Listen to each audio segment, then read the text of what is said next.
Hello, you're welcome to my channel. This is Edward View. I hope you're having a good day, a wonderful time. Thank you so much for your time. Please, if you have not subscribed to my channel, do subscribe, like, share, click notification button so when we're on, you will be notified. Things happen in this world. Some things you think, no, this cannot happen. It happens, Some things happen, you're thinking, what is going on? What is this? This story I'm about to share with you amazed me. Listen, it's a lady who wanted to stay in a B&B apartment or house. And she actually wanted it for 32 days. I wonder why that 32 days, but don't worry, you understand later. First time I didn't understand it. Why 32 days? Well, she stayed there. After she paid for that 32 days, she decided she was not going to move out anymore. She claimed she's not a tenant. And the landlady has not received payment according to her from March of 2025 up till December 2025. She's been living there rent-free and other things that has happened. So let's hear from her where she's been interviewed by a television channel. We're going to hear a little bit of everything and hear from the lady at a point in another video I'm going to do. People are so, I don't even have a word. I don't want to use any funny word, but people are just so the way people think sometimes, you're wondering, how did you come about this? You have to have compassion on somebody else that you're dealing with. Anyway, let me not talk too much. Let's watch it together. So first, let's just start with your first name and your last name and how you spell it. Shadija Roman. Do you mind if I close? That's fine. Just maybe not the screen door since we don't know yeah. if So just close which one? that one, that door. Okay. Got it. Okay.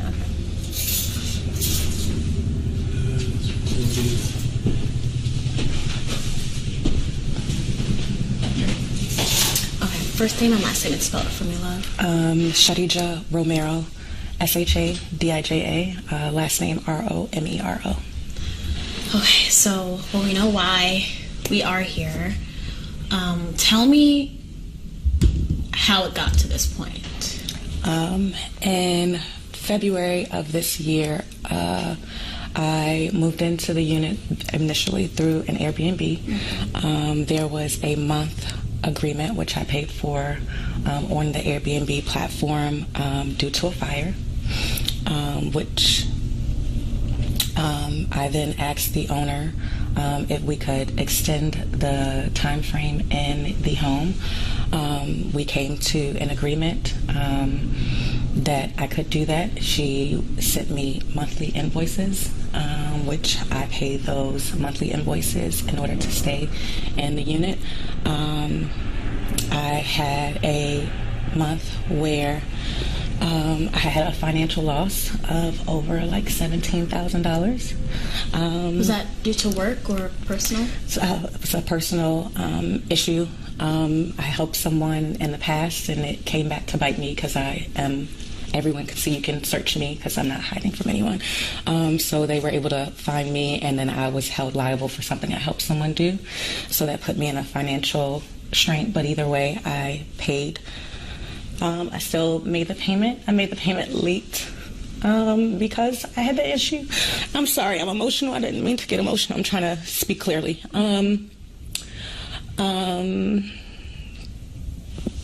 The financial thing was, like I said, almost $17,000. So it sent me into a depression where I was considering suicide because it was such a big loss. I was trying to purchase a home.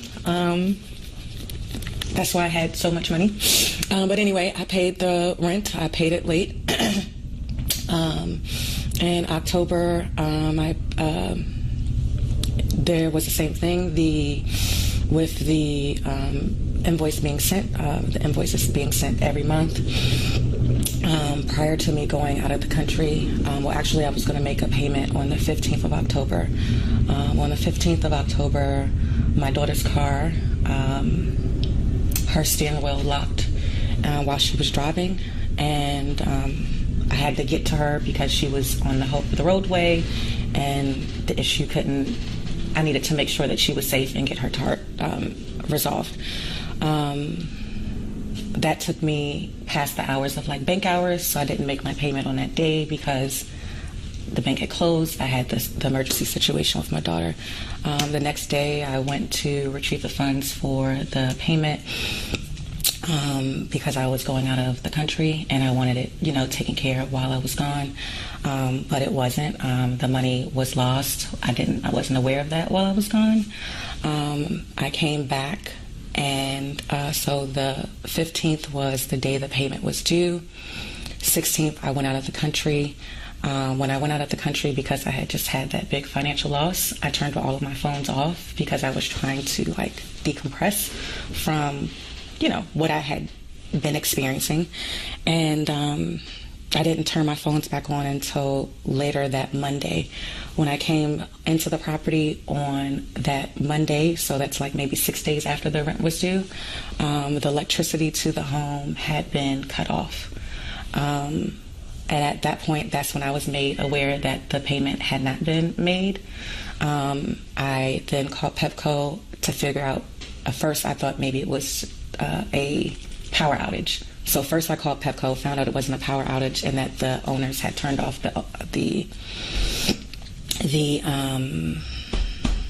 they had turned off the electricity. So then the electricity was turned on so that we could have power. They turned the power back off because they said I had no right to turn the power on. I went to the courthouse that following day to file an emergency hearing because they had turned the power off and I didn't want them to be able to turn the power off again. No point prior to this did I state anything about tenant rights. Was I worried about anything about tenant rights?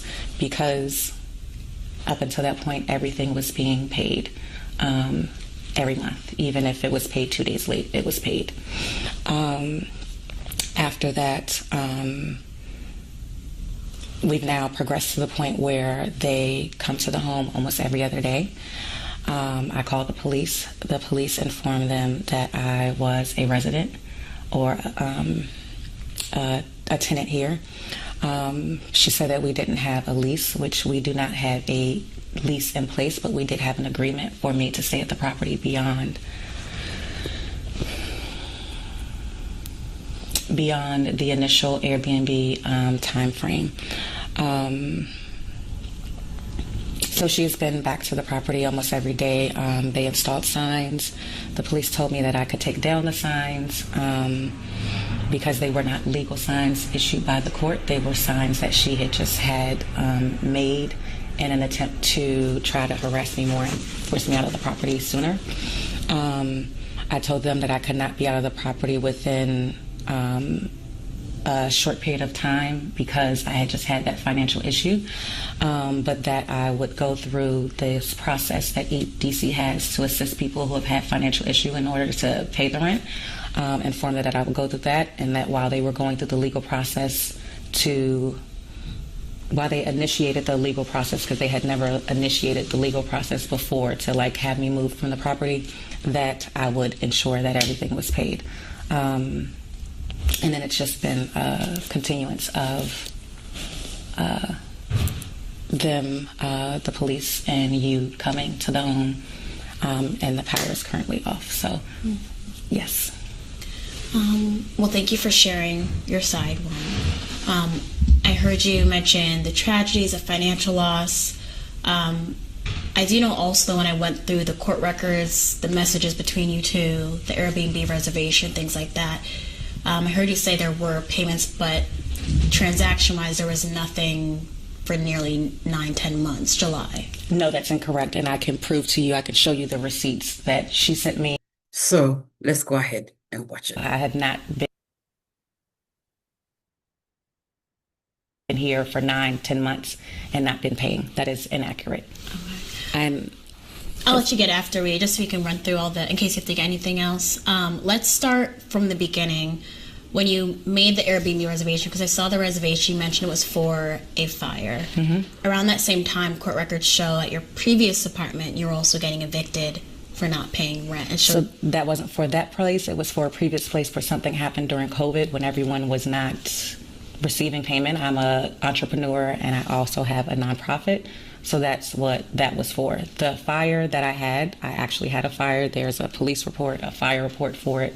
The police came out, the fire department came out, determined that it was an electrical issue in the wall that then created. Was it at the same apartment building?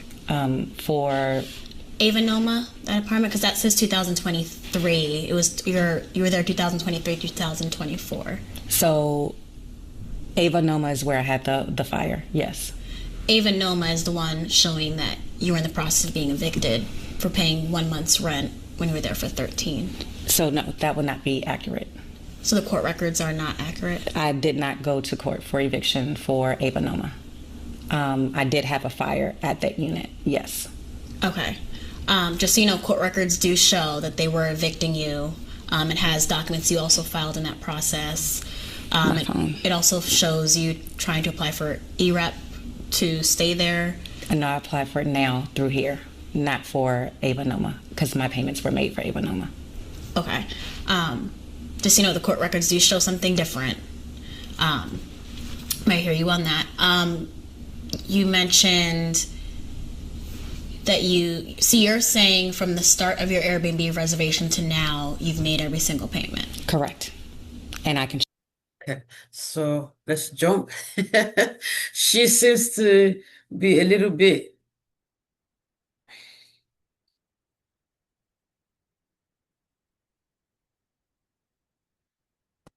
What I did say something. I'm sorry. Don't just I realized that as I did it, and then I'm sorry. You didn't need to say, let's jump. You haven't even jumped yet.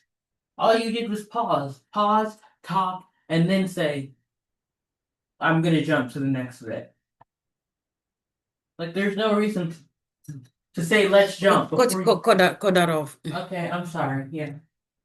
I'm sorry.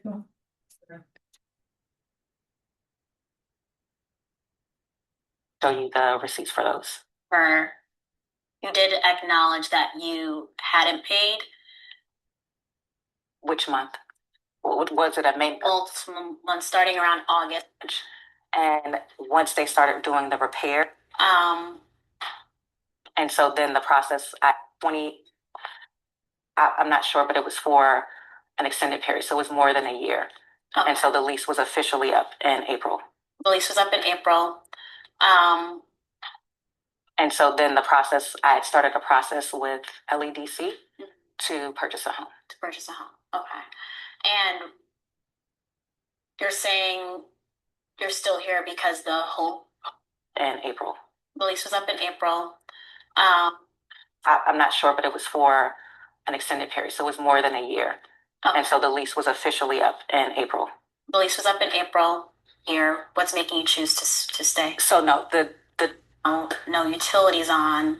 There's to stay here instead when the homeowner has made it clear she doesn't want you here. It still smelled like smoke and water damage. and water damage.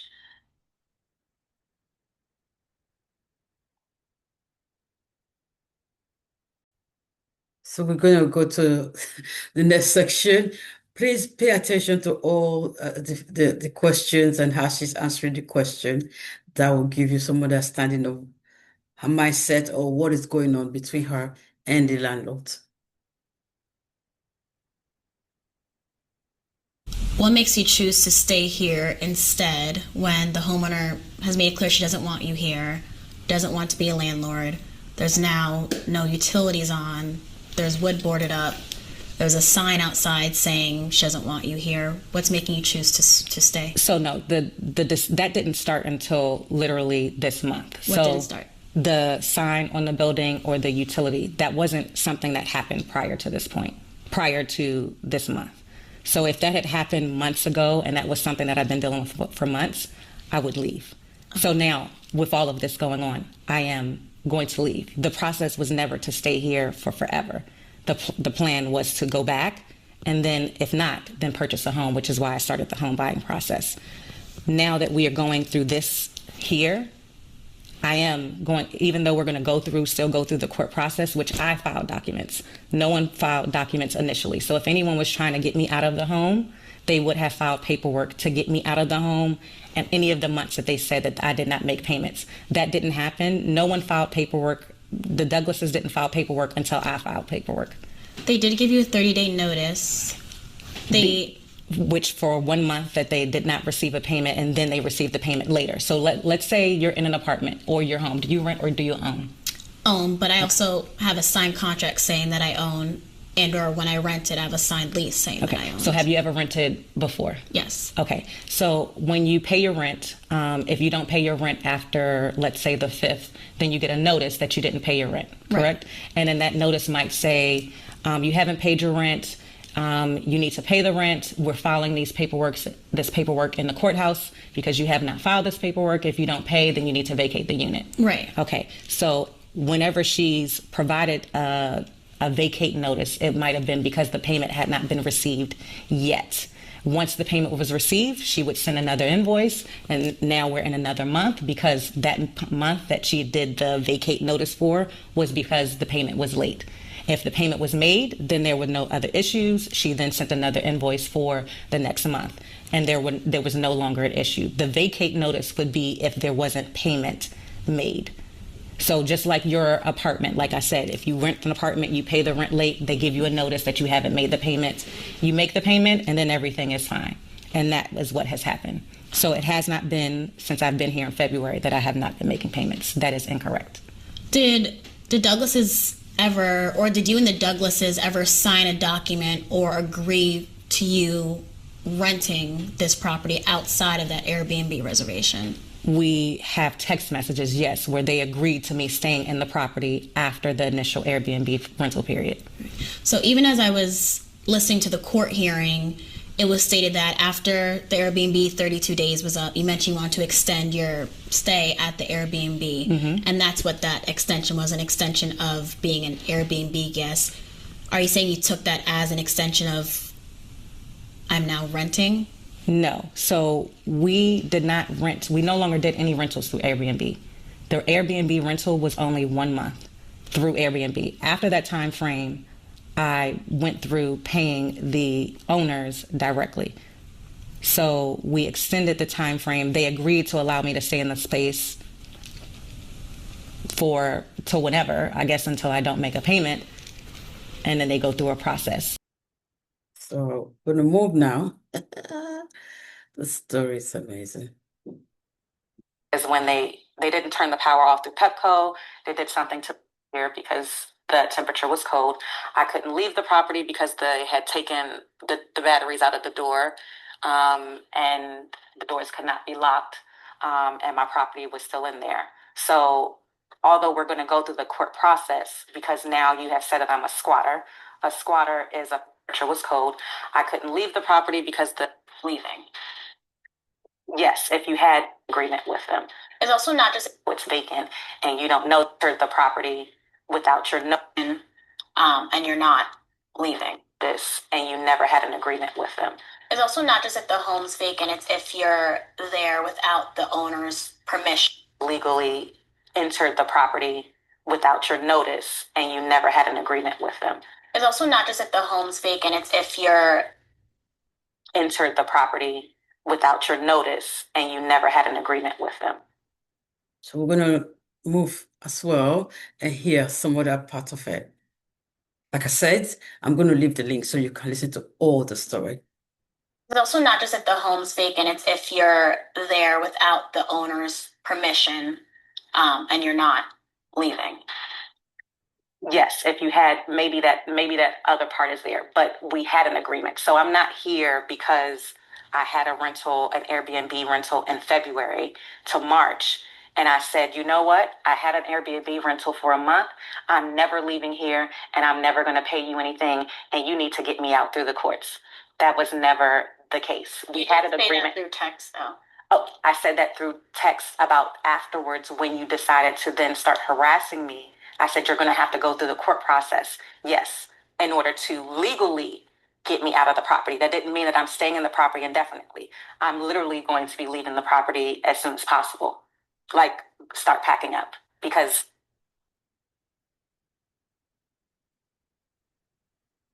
Oh, no.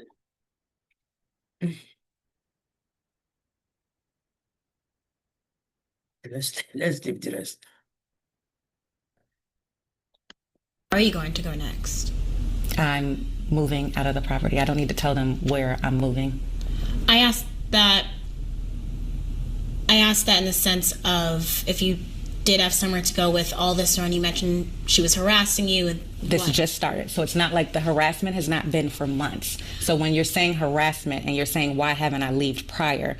It seems as if this is an issue that has been going on for months, which it has not. This has only been like a 2 week. This has been like now it's been a month process. So it hasn't been some process that has been going on for months. It has not gone on for months. It has not. It's only been going on now for a month, literally a month. So you're saying just November or just December? The end of October is when the stuff started. The harassment started in November. Okay. So the harassment didn't start until mid-November. So the harassment, the sign, the cutting the power off, that was November. Well, the power was cut off in October first, but then they turned the power back on, but then they turned it back off in November. So the issues didn't start until October, November, the end of October, the beginning of November. There was no harassment prior to that. There was no issue with installing signs. None of that started months ago, and I'm just staying here dealing with harassment. No, that's not the case. Where do you think the missing link or disconnect is between you and the homeowners, between you feeling and saying that you are renting and them saying that you are here without their permission and legally? In one sentence, what would you say that disconnect or link is?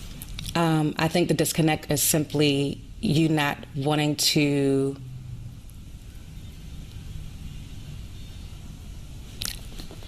I don't know. I would say it was simply that you have decided that you don't want me in the property anymore.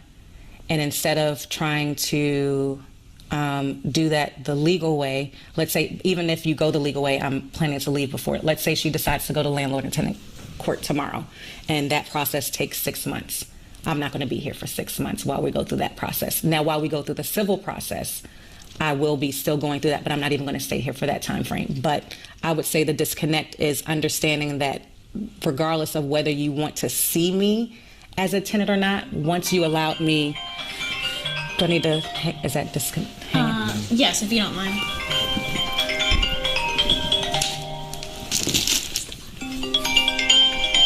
People are, that I don't know, are calling my phones. Okay, I would say that the disconnect is simply that you want something to happen in a quicker time frame than I can make possible. So I would say within the next 2 weeks, before the end of December, before there is anything serious, that I would be out of this property. It might even be within the next week that I would be fully packed up and have my stuff out. Because now it's gotten to the point of harassment and messing with the peace. That was not a problem before. She's saying she wanted to move. They're going to go through the legal process that might take 6 months. Then she's going to come with a civil suit that might take another how many months. In her mind, I think if I'm listening to her very well, it's like she has a different mindset because she knows how it's going to go. Perhaps she thinks maybe she will still be there, although she's saying she's not going to be there, but she kind of know how the process is going to be. 6 months with the legal process, then the civil process, and we got to the point of the harassment. So at no point in March or April or May did I think What was about considered harassment for you, just to clarify? Because based on the messages, it seemed like you started claiming harassment when you started asking for the missed payments or money that wasn't received. No, she says it's when you come to the home, you're banging on the door, the police say to you, you can't come in. You come in, you sit down, you threaten me, tell me that you're going to break all of the windows in the house. So she came inside and threatened you? Yes. The police have it on their cameras. Like they were wearing footage, the body cameras. But so if the police are there and she's there with the police, then I don't think that would be a problem. Well, anyway, what do I know? Let's listen to her. Came in the home. Then you go outside of the home because they say, no, you know what, if you continue to do this, we're going to arrest you because she has rights to be here. Despite them saying that, she would come back every other day to say something or do something else in order to create hell. Let me say, I think that would be because she needs her money. This is from March. She's not received payment. March, April, May, June, July, August, September, October, November, December. this because, respectfully to the people who have seen this, to those who have heard about. So I'm sorry. So my point is that at no point prior to that was I ever saying, I have tenant rights, you better not do this, because there was no need for me to feel like I needed to have tenant rights before that. There was no need for me to feel like you're going to do something that is going to put my living in danger for me to feel like I need to protect myself, because I make a payment and we're back on good terms. So there was never a thought about what a tenant right was until we got to the point of that. the contention. Correct. Does that make sense to you? It does. I hear you. It does look like this based on everything, and I'll give you, of course, a chance to respond after. It does look like, based on the court records, that you were getting evicted from Ava Noma because you were there for 13 months and only paid for a month. And around the time you were getting evicted, you booked this Airbnb for 32 days. You then told the homeowner you needed more time because of the alleged fire and things like that, and you wanted an extension, and asked to pay via Amex or another way outside of Airbnb. She accepted that extension. And then you continued staying. You say you paid. She says she never received payment. And then you said because you were here for 30 days, DC says you are a tenant and she has to go through the process to get you out. You signed an agreement saying that you would be out. She offered to pay you to leave, essentially. You signed and agreed and still did not leave. With all of that together, to her, it does appear in a sense, with you knowing how DC laws work, that you kind of scammed your way into long-term housing. Okay, so first of all, you said alleged fire. There was a fire. There's no alleged. In this section, the question she was asked, I think she kind of threw her off because she was expecting it, but it's something that she really needed to ask that will give you some understanding of how of this lady's mindset. It's so funny. Well, it's so funny that she came in saying, I want to be a tenant, because you hear the interviewer said, you left where you were there for 13 months, you only pay for 1 month, and here you are, she only paid for 1 month as well. She's been there now for 10 months or more, thereabout. I mean, I don't know. You work it out. Let's stay here. That'll be reviewed next week. One of the most important questions I want to make sure I do ask you, because I heard you say you're getting calls. I can say, sitting here with you, that you're also emotionally impacted by this, whatever side anything is on. What do you feel something has been misunderstood, and when people see this story and continue to see it, what do you want them to understand about you? Me personally, or this situation? You personally, and the situation. Everyone has financial issues at some point. No one is free of something happening and they being 1 month or 1 week away from paying their rental payment.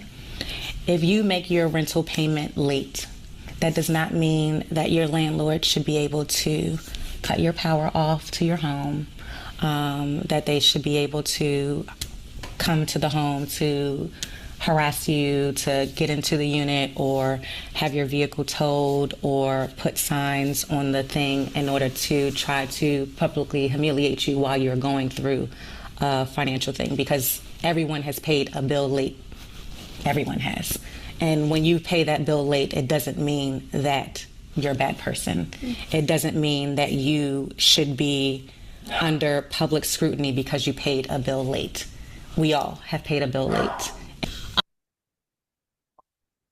think she has a mindset that everyone has paid bill. I believe there are people out there. Well, she has a mindset of what she's doing. She knows what she's doing. That's what I want to. Let me leave that there. Let me not go too deep on it. But I guess one last question before I step out. 10 toes down. You're saying guys were in an agreement. She was renting to you. She was your landlord. You were a tenant. Yes. You're going to hear briefly from the landlady what happened and how she's been so frustrated since I think it will be March when the lady moved in, if refused to move out because the lady moved in February. She was supposed to move out in March. All of the responsibilities are on me and I can't get into my property. There's a leak in the property. The water bill is escalating. I can't get in there to see what's going on. A D.C. homeowner claiming an Airbnb guest has overstayed their welcome and will not leave. In this story you'll only see on 7 News. We're digging into D.C. law, finding out there's not much that homeowner can do. Our Washington, D.C. reporter Felicia Ashley spoke with the homeowner and tried to speak with the alleged squatter. The alleged squatter originally got into the home through Airbnb, claiming that her apartment caught fire and it needed time to get repairs. Now that was back in February. Roshane Douglas says she didn't know she was opening her life up to a nightmare when she accepted Shadija Romero's Airbnb reservation almost 10 months ago. That reservation ended March 29th after 32 days, and Romero hasn't paid another dime. But living in the home for over a month apparently lets her claim some form of tenant rights, and she refuses to let Roshane enter the property. I never gave her any tenancy. I never gave her a lease. Roshane tried everything, gave her a 30-day notice to vacate, called police, went to court, and even offered Romero $2,500 to sign a paper admitting she's not a tenant and to get out. Romero signed the document, but didn't budge. November the 15th came and she told me this no longer works for me. Do what you have to do. I'm not leaving. I went to the police with my order and they said there's nothing that they can do, that I need to go to court, which I've done, and I do not have a court date until December the 11th. Roshane put this sign up on her home so police and neighbors would know Romero was not authorized to be there. A sign Romero covered with a sheet. I need police assistance. I was there when police helped Roshane cut it down, while Romero hid inside. It's shocking to me that you would abuse a system like that. While all this is going on, Romero's social media shows her living her best life on trips and promoting her nonprofit. And Roshane is left paying thousands in attorney fees, the mortgage, and utilities for a home she can't even enter. I tried to get some answers from Romero, who was clearly inside the home, but she never came to the door. When a person walked out to her car, they didn't want to talk to us either. Roshane is waiting now for her court date next week, where she's hoping the judge's decision will allow U.S. Marshals to force her unwanted guest out once and for all. For now, reporting from Northeast D.C., Felicia Ashley, 7 News. Oh my word, what do you think about all this? What I've learned from this, I hope you learn from it. Do not allow, if you're into Airbnb, do not allow anyone to stay up to 30 days. I mean, depending on the country where you live in, really, that's another thing. So check out in your country, how many days or week can someone stay in your property before they can claim tenancy as being a tenant, you know? So find out. So if they, for example, if it's 60 days, you only allow them to stay for 1 month and 2 weeks. Don't allow them to stay for that 60 days because they can come up with this story, you know? Or if it's a month, then allow them to stay for 3 weeks or 25 days. So no, you're not going past that. That's the day. If you want to stay in this Airbnb, then you have to sign another contract that you're extending it, and you're going to pay for that 1 month, just like the way you pay for the first month. Other than that, you're leaving now. That's it. by if the person is telling you, well, I would have really loved to stay, I want to stay a little bit more, or you have to say, okay, you let me know that by the 20 or 20 something, this is how we're going to go about it. Do not allow them to stay to that date, wherever you are, your country, whether it's 6 weeks or 4, 8 weeks, whatever time it is. Do not allow them to stay to that time before they say, well, I'm not leaving and I'm not paying you. The owner of the house still have to keep up with her mortgage, otherwise it will affect her scores. So she has to do something. So she's paying for her to live there for free. So please learn from this. Let's all learn from this. Please, if you have not subscribed to our channel, do subscribe, like, share, click the notification button so when we're on, you'll be notified. I'm going to be doing the next part 2 video, so look out for it. And do leave us a comment. If you have experienced this and you want to talk about it, do reach out to us and we will be pleased to talk to you. Thank you.